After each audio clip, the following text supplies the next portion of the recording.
waffle.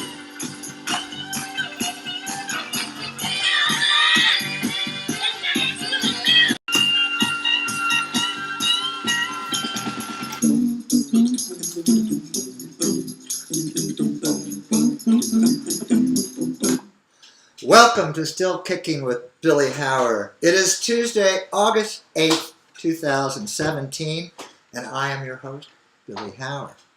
And as you can see, I'm still kicking. Today's show is brought to you by the American Psychological Association, designing torture programs to inflict maximum pain, suffering, and distress around the globe. We do harm, and we never say we're sorry. The American Psychological Association. We put the psycho in psychology. They're our sponsor today. Thank you, American Psychological Association. Of course, I'm kidding, but you know, they really did sign off on designing the torture programs for the Bush-Cheney administration, and they did torture people globally. Most of the people were innocent. But this show is not about torture. Today, I want to talk to you about something very serious and troubling, especially if you're a believer like me. It's a subject that has made it into the local newspaper and USA Today this week. And at local, I'm from Louisville, Kentucky, by the way. We are podcasting from beautiful inside the waters in Louisville, Kentucky. Now, this is a story that's about the Antichrist, or the beast, and in particular, the mark of the beast. Now, you may have heard a Wisconsin company is chipping its employees. There they are. There's the people. Its t-shirt says, "I got chipped." Oh, they're so happy. They had a chip ceremony, according to this article. And the company officials said it was to bypass logons to their computers and the whole badge thing that, you see people that work for companies have. And it is supposedly, and also the owner of the company says, the company would like to see payments go cashless. Of course, we have talked about that before because Visa is paying merchants to quit accepting cash. So if they succeed, I will not buy anything from those people because I would never use my ATM card at, say, Target, where they lose your data. Anyway, this supposedly was a voluntary thing. Now, I ask you, if your boss says, "I want you to come in early tomorrow," are you going to say no? If your boss says to you, "I want you to put a chip in your hand," are you going to say no? Because if you do, what does that mean for your career? So, it's voluntary. Now, this article was followed by this article. Mark of the beast. Microchipping employees raise apocalyptic questions. And in this article, they trot out a couple of theologians. One named Chris Vlachos, I think is how it would be pronounced. He's a New Testament professor at Wheaton College in Chicago. Well, if the Antichrist lives in America, he probably lives in Chicago, where the police department tortured people for 20 years, and every mayor knew it, mostly Democratic mayors, which just proves what a totalitarian tendency the Democratic Party has these days. And they mentioned this, company again. Oh, I shouldn't say the name of the company. It's called 3 Square Markets, and they make cafeteria kiosks that are aimed at replacing vending machines in cafeterias. So that's the company, 3 Square Markets in River Falls, Wisconsin. And they show an employee getting microchipped by a tattoo artist. Now that's kind of interesting too, because when you think of the mark of the beast, you think of tattoos. That's what we always thought it would be. But Revelations, where all this comes from in the New Testament, is a very, very cryptic thing. And it even says this is made to not be understood, and it's very symbolic and all these things. And some of what these theologians say is probably valid, but a lot of it is BS, and I'm going to show you how much BS there is. They trotted out these theologians to try to make it seem like it's not the mark of the beast. But anyway, this Chris Vlachos from Wheaton College said, this is more about novels and movies than really what's in the Bible. And of course, this whole chip thing is about increasing convenience. But whenever you increase convenience with technology, you have to trade away your privacy and your freedom to get it. And of course, he mentions again in this article that he would like to see payments go cashless. Now, in Revelations, there's talk about globalization and one world government and a cashless society where every transaction is recorded. And I'm going to read the verse. I looked it up last night. I woke up at 4 o'clock in the morning like I usually do to go to the bathroom because I'm old. And, you know, I prayed to God, you know, I don't have any idea what I'm going to do the show about. And at 4 o'clock in the morning, I'm lying there and I'm thinking, Mark of the Beast. I remember these two articles. It's on my mind. You know, I'm a Christian basically because Jesus was a very loving man and he preached love. He preached the law of love. But also, you know, all these predictions are coming true. And this Mark of the Beast one is one of the most unlikely predictions. And to be a 2,000-year-old prediction, it's pretty amazing. But anyway, there's another theologian named Randall Balmer, and he's from Dartmouth College. He's an Ivy League theologian. And he says the same thing. He's an Episcopal priest, and he says, oh, all this Revelation stuff and Mark of the Beast is just a parlor game. You know, so they're all out there poo-pooing it. He said the majority of people are getting their notions from movies and novels, the same thing the other theologian said. Anyway, this is what Vlachos says. He says, taking the mark of the beast goes hand in hand with the conscientious decision of publicly pledging one's allegiance or loyalty to the beast or to the Antichrist and worshiping his image. Now, this is not true. Let me read to you from the Holy Bible. There it is. This is the New International Version. And it's in Revelations chapter 13, verses 16 and 17. So it's not a lot. And he is referring to the beast. He also forced everyone, and I emphasize forced. This is not voluntary.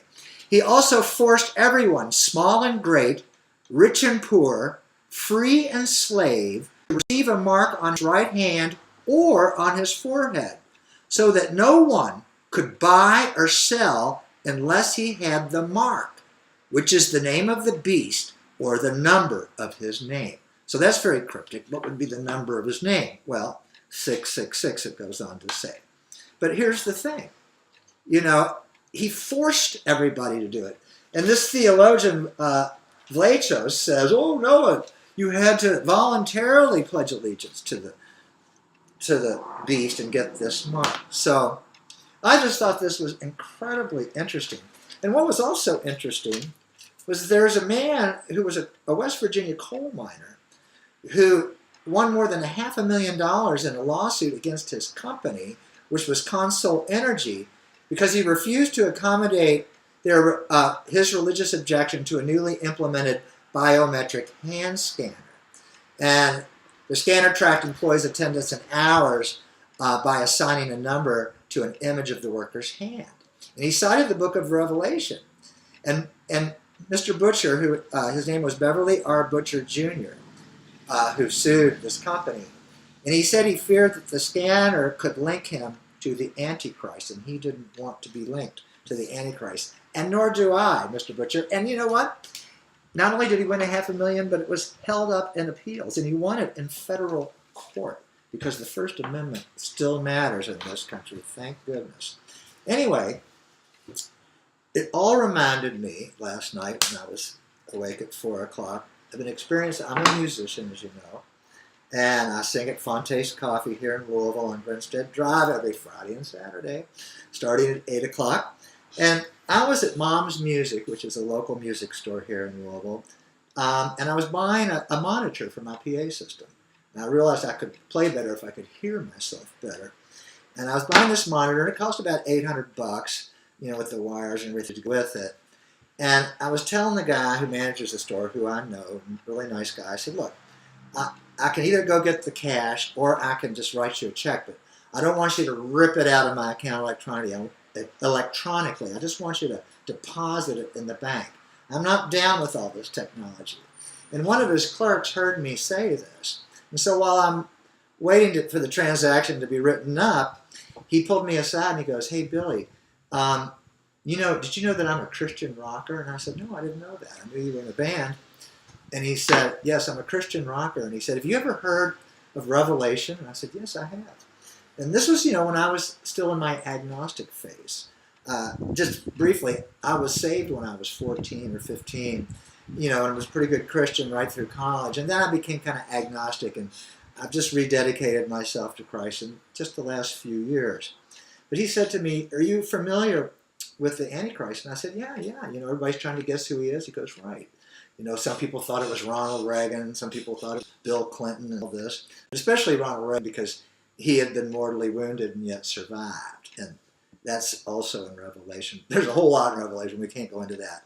But this one thing, that you couldn't buy or sell anything. What a weird thing, that every transaction would be recorded. How would that have been possible until computers were invented? But anyway, I said, "Well, yeah, I said to this musician, "Yeah, I've heard of the Antichrist." And he goes, "Well, you know how everybody's trying to guess who it is?" And I said, "Yep, I sure do." And mentioned a few names. And he said, "Well, you know what I think, Billy?" He said, "I don't think it's going to be a person. I think it's technology." And that kind of surprised me. And I said to him, "Well, we do worship technology. People really worship these cell phones and these computers and iPhones." And he agreed with me, and that got me to thinking. And so I wrote a song about it. And I call the song "The Beast." And I wrote this song, way back in, 2007 or something like that. And this is called "The Beast" by Billy Howard. I'm going to read you the lyrics, and then I'm going to sing it to you. "The Beast" by Billy Howard. "The beast is vast and hard to describe. It lurks everywhere more than we realize. It's a military brat. In a lab it was born. It's all brains and no heart, with infinite porn. Its eyes are cameras with billions of screens, seducing our families, recording our dreams. Actually, we should say addicting our families and recording our dreams, because software is addictive and it's written to be addictive. We feed it our data, our money, our souls. It heats up the planet, burning mountains of coal. You see, I'm rewriting this song right in front of you. Where's my pen? I'm going to write that down. Seducing changes to addicting. Addicting. All right. We'll go back. We feed it our data, our money, our souls. It heats up the planet, burning mountains of coal. As I told you, the internet uses twice the energy of all worldwide aviation. It's an energy gobbler. These servers gobble energy, and they get hot, and they have to be air conditioned, which gobbles energy. The biggest secret Google keeps is what their energy bill is. The beast is busy mining our minds, telling clients and cops what we do with our time. The beast makes privacy a thing of the past. Watched like prisoners, can our freedom last? It makes us feel powerful, high up on a ridge. It can bully us off the George Washington Bridge.